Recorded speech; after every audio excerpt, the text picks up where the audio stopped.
Be me, Huts, getting an email from a AAA company about a secret project? I'm thinking, this must be a big deal. I respond just to find out it's a Prince of Persia title? 24 gruesome hours of traveling later, I land in France, and I'm welcomed by Ubisoft Montpellier, where Ubisoft unveils their next big game. If you haven't been able to guess, this episode is sponsored by Ubisoft. A huge shout out to them for flying me out and personally giving me early access to this title. Click the link in the description down below to check this game out for yourself.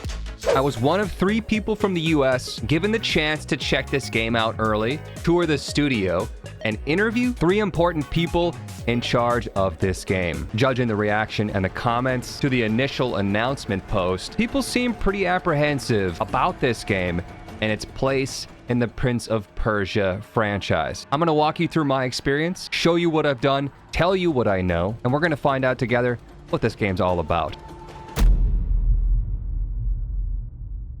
When I thought about Prince of Persia, my mind immediately went to Sands of Time, a 3D action-adventure game. I never had the pleasure to play the original one from 1989, nor did I play any of the spin-offs. So I was honestly quite surprised why Ubisoft even reached out to me in the first place for a Prince of Persia sponsorship. It all made sense when they unveiled a 2D platforming Metroidvania. And I think it's important to take a step back right now and remember where we are. We're not at Ubisoft Montreal, which is in charge of the Sands of Time remake. We are in Montpellier, who most notably worked on the Rayman series. So it's really not a surprise that this studio took Prince of Persia in this brand new direction. We knew that we are coming in a new area. It was very important for us to take some risk because we know that players love the brand, but they're also waiting for something new. What was for sure, it was for us a 2.5 game because we know our strengths and weaknesses,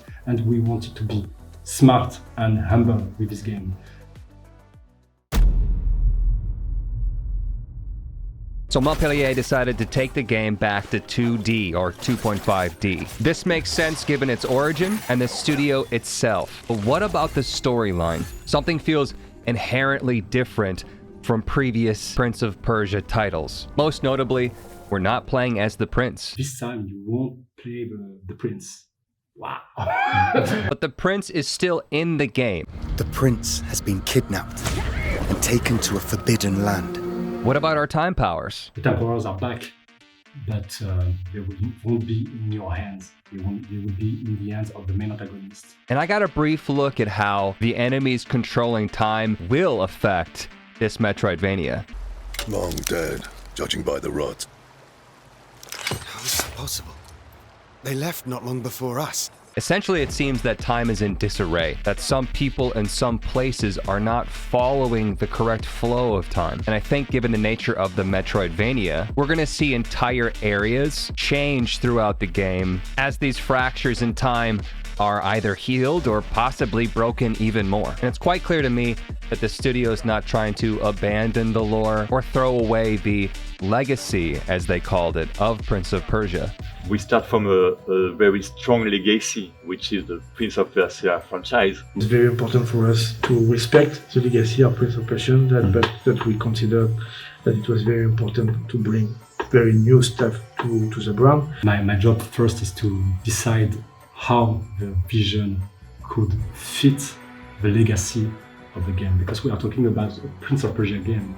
It's really a Prince of Persia, but it's a modern twist. Ambition, which is respecting all the legacy of the game, but also refreshing the experience. People are able to recognize Prince of Persia, but at the same time they say, okay, this is something I've never seen before. Let's talk about the actual gameplay of the game. I was given about an hour's worth of hands-on experience, and the first thing I'd like to touch on is the flow of the game. The flow is very important in Yes. the game, and we make effort to keep that, to give it fast-paced combat and fluidity and flow, because it's really important for the rhythm of the game. Yeah. We already know that Prince of Persia is all about acrobatics, whether it's jumping, gliding, dashing, wall riding, or really cool combos and finishing moves in combat. Combine that with the 2D platforming Metroidvania, and one thing is clear. it better be crisp. The game cannot be clunky in any way when it comes down to pixel-perfect dodges, parries, and avoiding all of these obstacles with wall jumps, slides, etc. My experience was just that. The demo had a surprising amount of polish, a good amount of difficulty, and fluidity that you could expect from an experienced team such as this. The combat in this game is quite interesting as well. While you are equipped with swords, you also have a bow and arrows at your disposal, and a chakram ability if you hold the bow and arrow long enough. When you deal damage to enemies, you'll notice that there is a bar in the lower right that fills up. Once this bar fills up once, you're able to use one of many attacking specials.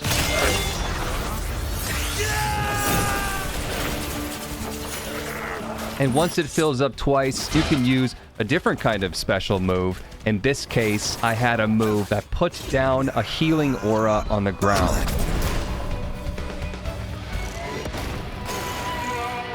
Speaking of healing, you are equipped with a healing potion that refreshes every time you save the game. One thing I noticed about the combat is that each individual encounter is a big deal. Certain Metroidvanias out there go with the more hack and slash, slice through hordes of enemies in a short amount of time style of combat. But in this one, every single enemy that you fight takes a decent amount of hits in order to kill it. This forces the player to get more engaged in combat instead of just mashing the X button to make the enemies go away. There are a few tools that I was given during the demo, two of which are the previously mentioned bow and chakram. Dodging is obviously important, as it gives you iframes and allows you to avoid most enemy attacks. There's also a parry system. Most, but not all, of enemy attacks can be parried, and some, when parried at the right time, activate finishing moves. Another more advanced technique that I was given was this ability to recall myself. It's kind of like the old Prince's time-altering ability, but it does not rewind time around you. Here's some footage of me fighting the first boss that will give you an idea of how the combat feels and how difficult the game is. I really felt like hot stuff going into this, and I was actually pleasantly surprised with how difficult it ended up being.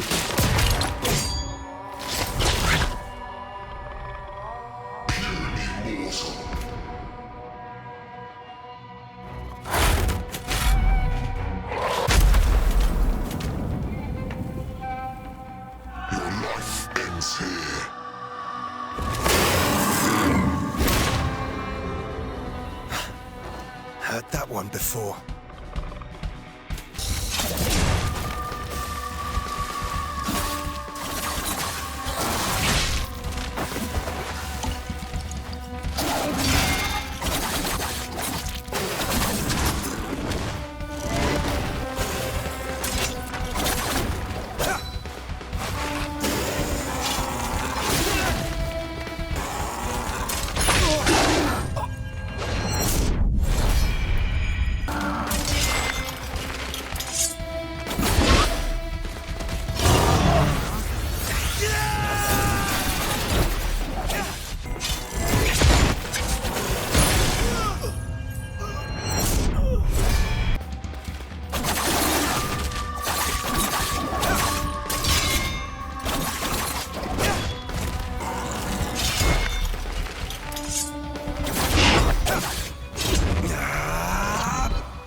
This has been our first look at the Prince of Persia, The Lost Crown. This game will be available on all platforms January 18th, 2024. Click the link in the description if you want to find out more. Huge shout out to Ubisoft again for flying me out, giving me early access, and sponsoring this episode. I hope this answers the questions that you have so far about this game. Let me know your thoughts in the comment section down below. Thank you so much for watching, and I will see you in the next one.